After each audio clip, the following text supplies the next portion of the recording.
Okay, let's get into this right here. Well, folks, it has been confirmed the NBA is no longer a real sports league, right? A real professional sport. Well, it's a real sports league. It's just not a real professional sports league. And that has been confirmed. And I've had many thoughts about this for a while, and it was just driving me crazy about these things. How can the NBA be a real professional sports league anymore if these things have been happening for a while? And guess what, folks? We just got the evidence right here. And you need to stay tuned because we're going to show it to you. We were able to dig up the research and nail in the coffin. Nail in the coffin. Let me say this first. So I was looking up the rest of the Lakers schedule this year, and I went on ESPN and I pressed on the Lakers and I pressed on their schedule. And no, first I pressed on the Lakers, and then, at the top it has, schedule, all kind of different stuff. But right there, the story on the Lakers team was Bryce James. What? Let me give it to you again. Bryce James came up as the story of the Lakers organization. Bryce James and how LeBron James went to, was it yesterday, I think? Went to Bryce's game, the state championship, where I think they barely won. And LeBron was there with his wife, I think his 10-year-old daughter. And they talked about how Bryce committed to Arizona for the next season, putting up 8 points. And I think it was like six rebounds for the season. You got to be kidding me. Bryce James, 8 points, and I think 6 rebounds he averaged this season. And I think he scored only a few points in that championship game. And he's going to Arizona for what? For what? He's a 6'4" guard with no skills in high school. No skills. Not double-digit points, not 12, not 16, not 20. He's going to commit to Arizona, scoring 8 points per game in his senior year. Playing against some academy school plumbers. Wow. Mm-hmm. And this is where LeBron James went to, academy school. And this is what he was doing, dunking on academy school kids. Guess who he's playing against, folks? Dunking and doing layups on academy school kids. And I just found it funny that they would put that Bryce James story into the Lakers feed on ESPN. I mean, this is criminal, folks. And to me, it's criminal if he is allowed to go to Arizona and take somebody else's spot just so they can sell tickets in Arizona. And I've always mentioned to you why I think the NBA is not a real sports league, and why I told you I don't think these players get paid this money we've been told in their contracts. Do they make millions? Yes. But as far as the entire contract, so they make $200 million or $300 million, $400 million, whatever. I don't believe none of that, folks. And they showed me everything. They've showed me all the proof that I've needed to see over the years. And to me, this is just one of them right here, when we were able to find out that the NBA is not a real professional sports league, folks. So here it is right here. You guys know this irks me. And for some reason, I just started seeing this a lot. And not only, occasionally, consistently, like it's nothing. And before we get into this and you think I'm playing, we're going to go to the highest standard, Michael Jordan. Because I was just watching the game. I think it was the 96 Bulls. Who were they playing?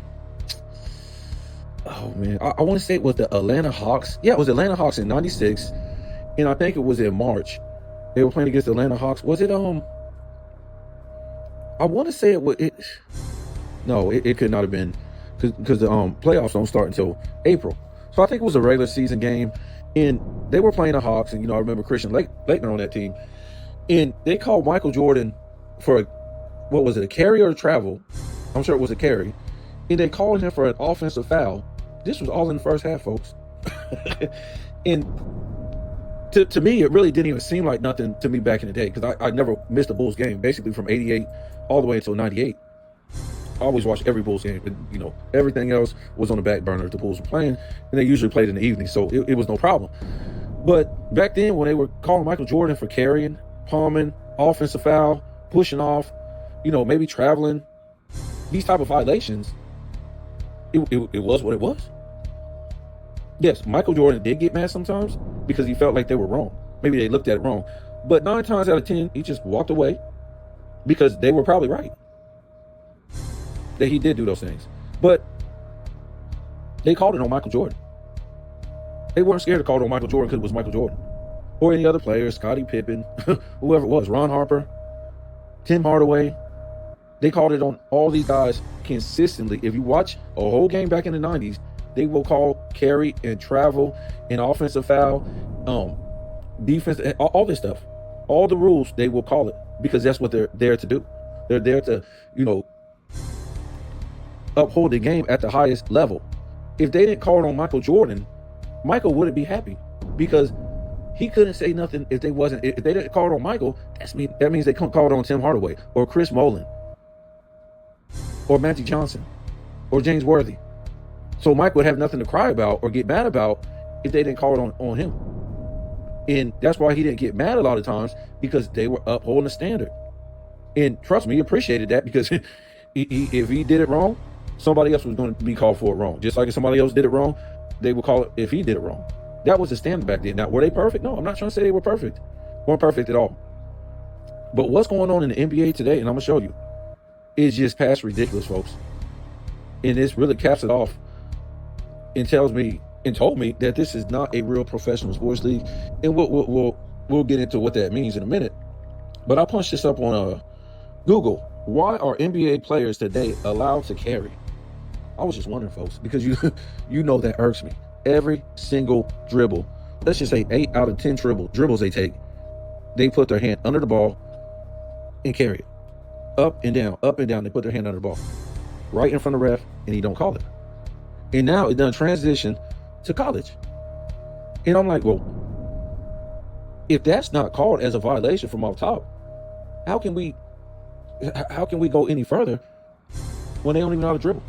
So anyway, it said, I put, why are these players today allowed to carry the ball in the NBA? Well, I said NBA at first. Why are NBA players today allowed to carry the ball? And I think, because you can't see the whole thing that I wrote up there, they won't let you see it. I think I said, I think that's all I said. And it says AI came back with this ruling. Because AI is the God, the judge, and the jury, right? And, I really didn't know what to expect when AI came back with this stuff. But it's real. It's real. And what AI does is AI can find out everything. So AI will go back to, rules of the NBA and, stuff like that. That's online for the NBA. And they'll bring back stuff like this. So it says, while NBA players are technically not allowed to carry the ball, referees often overlook or interpret certain movements as not a violation, prioritizing entertainment and flow over strict rule enforcement, especially with high-level players. Further, here's a more detailed explanation. The rule in basketball, a carry occurs when a player, while dribbling, puts their hand under the ball and moves it from one point to another, or pauses the dribble and then continues, which is a violation. Furthermore, why it's not always called? Entertainment value. The NBA prioritizes excitement, fast-paced gameplay, and strict enforcement of carrying rules. Hold on.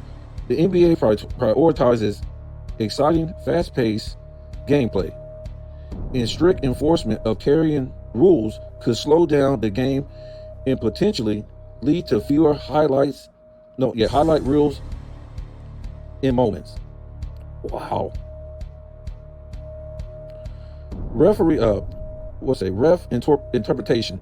Referees are trained to spot carrying violations, but they also have some leeway in their interpretation, especially with the elite players who are known for their ball handling skills. So basically what we have, you can read this on the screen. It's obviously on the screen. And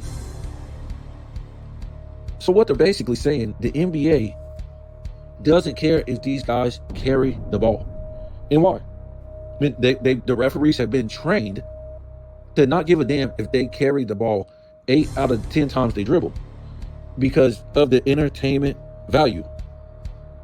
Entertainment value. The NBA prioritizes exciting and fast-paced gameplay. Wow.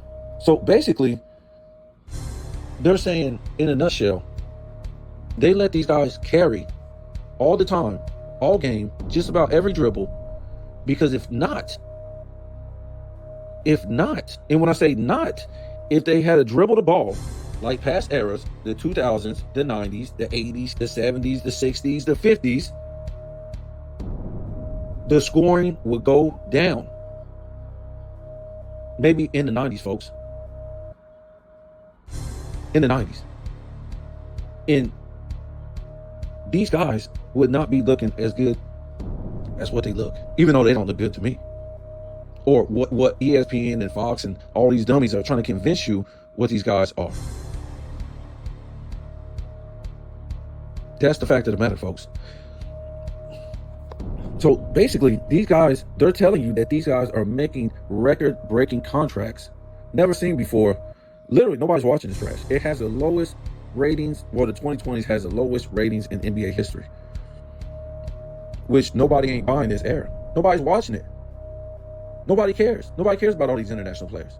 And that's another thing. They done told us that these international players are the skilled players. They're more skilled than Americans, and that's why they're not getting Americans no more. They want these international players because they're supposed to be skilled. So why are they carrying the ball all damn game if they're that skilled? Why did they have to change the rules to a no-touch era and change the dribbling rules of a 4-year-old, that you correct a 4-year-old back in the day not to do? The coach won't even let you off the bench. If you dribble like these guys today, they won't even let you off the bench. They won't even let you on the team. Son, sorry, son. You're stout. You look strong. Looks like you play a little bit of defense, but we just can't have you on the team. You don't know how to dribble. You keep carrying the ball. Put your hand under the ball while you dribble. That's a violation, son. How many times do we have to tell you that's not how you dribble? You dribble with your hand over the ball. Maybe you might make a slick move from right to left and put your hand on the side of the ball. Okay, we can see that. But put your hand under the ball every damn dribble just about, that's a violation. So nobody's watching this trash. The 2020s is the least interested era of all time. The viewership has spoken. Nobody watches this trash. They don't know how to dribble. And we know they only know how to play one style of basketball. They don't know how to play at every level, which is in the paint, mid-range, and 3 points. And they basically don't understand X's and O's of the game. So with all that said, they're trying to tell you that these guys make record-breaking for what? Why would they make record-breaking contracts for what I just explained? Keep believing it, folks. They'll be like just the rest of them, putting on makeup, fighting for a job, to be a TV analyst, coaching, working somewhere, just like most of these basketball players that retired who made $100 million in their NBA career, $200 million, $300 million. That's what we were told. So why do they got to go get a job like me and you when they retire, folks? They have to go work just like me and you. No different. and now, the big thing now is podcasting. They see they can make I don't say all this money, but they see they can make money podcasting. So they don't have to go coach and, work at UPS when they retire and stuff like that. Now they can just podcast. Because they never made the money we were told, folks. None of these dudes. Go look at Dwight Howard, folks. I just seen this. I didn't even know he had a podcast. He got a podcast. Go see how much money he made in his career. You're going to be blown away. I'm just trying to tell you, if you think these guys made this kind of money, let's just say you really believe these guys are podcasting during the season, folks. They're trying to find a way to make money. There's no way you will waste 1 second of your time if you made what we've been told with these guys, 30, 40 million a year, 20 million a year, and they're supposed to be getting endorsements too, some of them, and they have podcasts for what? For what? So you don't care about your game? You ain't gonna try to work on your game? Nope. They ain't making this kind of money, folks. Look at JJ Redick. He had a podcast. He had to go see how much money JJ Redick made in the 2010s. You're gonna be blown away. And what's he got to do now? Well, he got to go work for ESPN. He got a podcast. Now he's coaching. When you guys start to realize and start to wake up that this is just entertainment and they're just throwing these numbers out here, because I don't know about you, but to me, I've been saying this ain't a real professional sports league anymore. But when you just read what I just read, to me, that's like the nail in the coffin right there. The icing on the cake. That's it, folks. These guys aren't that good. They've had to change a lot of stuff for these guys just to make it entertaining. So the remainder of the people that's watching, they'll watch the trash. They'll watch the trash. They're not that good. Why would they? Remember when I was just telling you, I said Michael Jordan will want the referees to call travel on him, carry on him in all these violations, because he will want the same thing to be called on Elijah, David Robinson, Ewing. The standard, folks. Because, man, it was crazy back then. If you go watch a 90s game, watch a dude carry, or what the crowd thought they saw was a carry of travel. Watch how that crowd goes crazy. Ah! They start screaming. It'll just be like a peaceful crowd, and then all of a sudden they'll be screaming, pointing it out. He traveled, he carried, and stuff like that. They don't do that in this era, folks. You couldn't get away with that stuff back then. The stuff that they were saying back then to these players are crazy. I was watching a Chicago game, and they were going off on Jordan's team. I'm talking about this was in the 90s. They was going off on his role players. They were calling them names and all kind of stuff. Why the hell did you shoot that? If you couldn't make it, that's a bad. They were talking to dudes like they were the coach. That was the crowd. And then you already know the crowd. They would give it to the opposing team. It don't matter if you was in New York, Philly, Chicago, wherever you played at. They was cussing you out. They was calling you sissy. Oh, you couldn't make that. You a fucking mama's boy. Why the fuck did you even show up tonight? Fucking. That's how it was back then. And there wasn't nothing to report on Sports Center. They feel bad for you. There was no social media to go to or nothing like that. You was getting cussed out back then, folks. They was cussing Scottie Pippen out in Utah, calling Dennis Rodman all kind of gay names. And what happened? Nothing, folks. It wasn't, like I said, it wasn't no social media to go to. It wasn't no channel, YouTube channel. Somebody can cry for you, or you cry to the world, or nothing like that. None of these players could play in the 90s, folks. The 90s was tough and great. Not just 90s, the 80s, the 70s. We talking about dudes smoking in the damn arenas while cussing you out, calling you names. You had your own fans cussing you out if you did something wrong on the court. You made a bad pass. We talk about your mama. Take your ass to the bench. Why the hell did you shoot that shot? You've been cold for 8 days, you son of a... This is how these people would talk to you back then. Yeah, they wouldn't throw nothing at you or nothing like that, but that's who paid your money. That's who paid you the money. That's who you was working for. You wasn't working for the owner. How the hell did the owner get the money? The owner got the money from the fans. We think that the organization pays these players. No, they don't. The fans pay the players. And that's why I always tell you, I said, these players are stealing from the fans.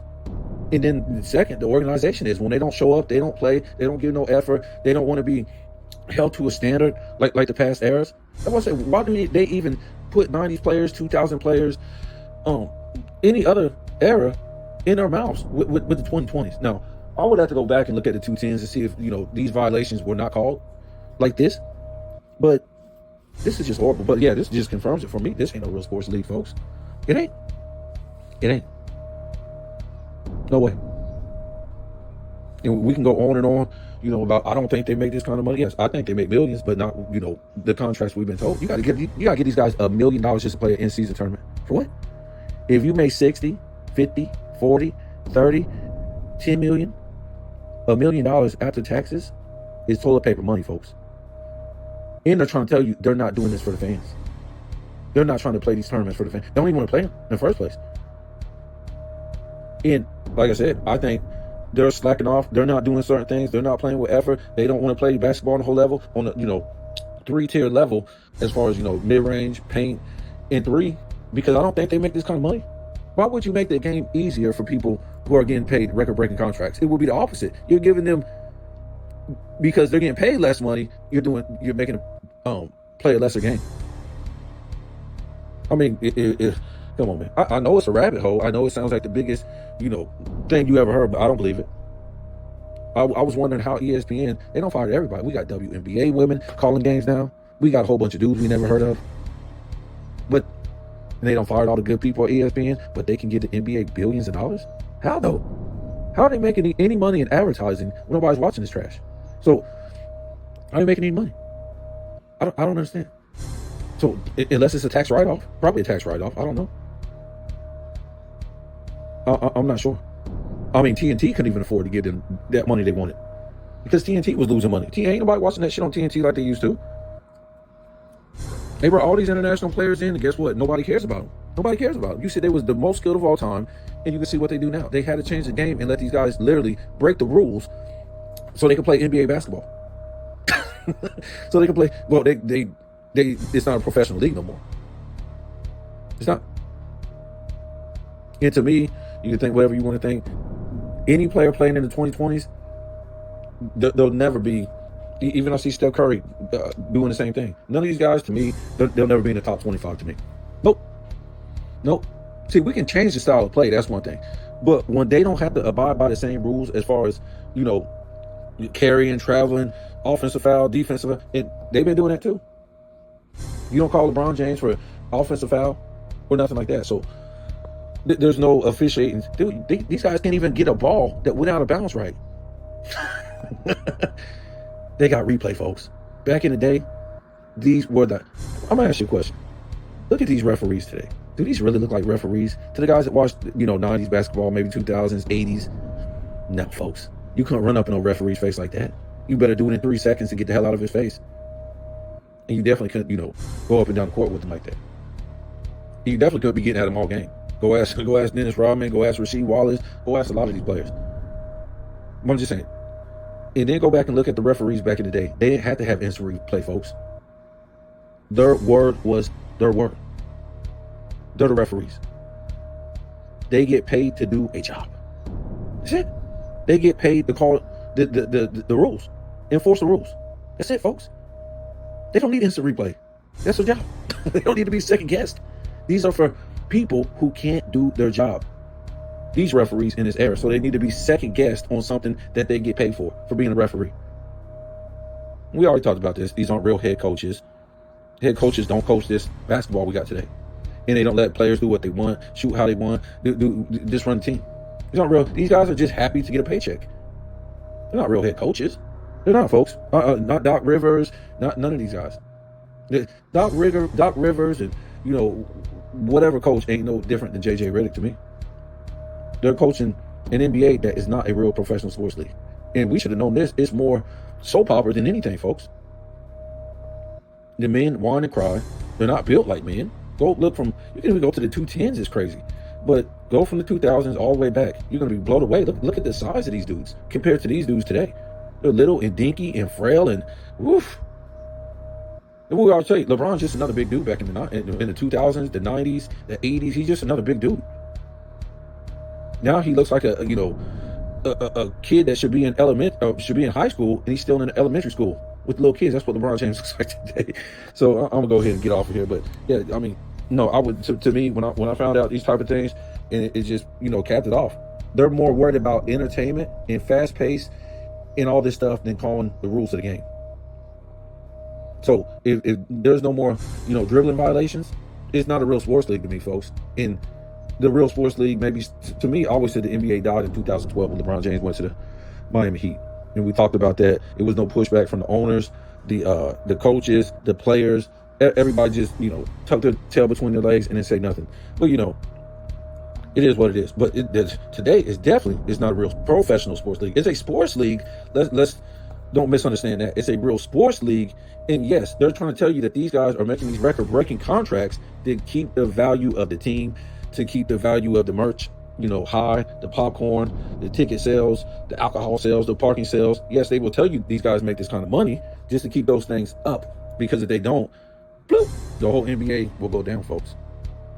And if you believe these guys make this kind of money, you're going to have to explain to me what would justify these guys making this kind of money. If nobody's watching it, they don't show up for work because they low manage, they don't play. Basically, they don't even play NBA style of basketball no more. The rules not enforced. So these aren't real referees. To me, they're not real head coaches. Justify to me, if you think these guys make this kind of money, justify it, folks. That's what I want you to do. Justify to me why. After I just told you about what, those 5 things right there? And they have to go get a job like you and me when they retire. So again, if you think that these guys make this kind of money, we've been told, you're going to have to justify it in a few ways to me, folks, because it don't add up. See, dummies, they need to be told everything. Smart people and, you know, people who know how the world works and is ran, all they need is clues. All they need is a trail, and then you put 2 and 2 together. And the dummies, they keep saying, man, 2 and 2, that's got to be 6, man. People don't like being lied to, man.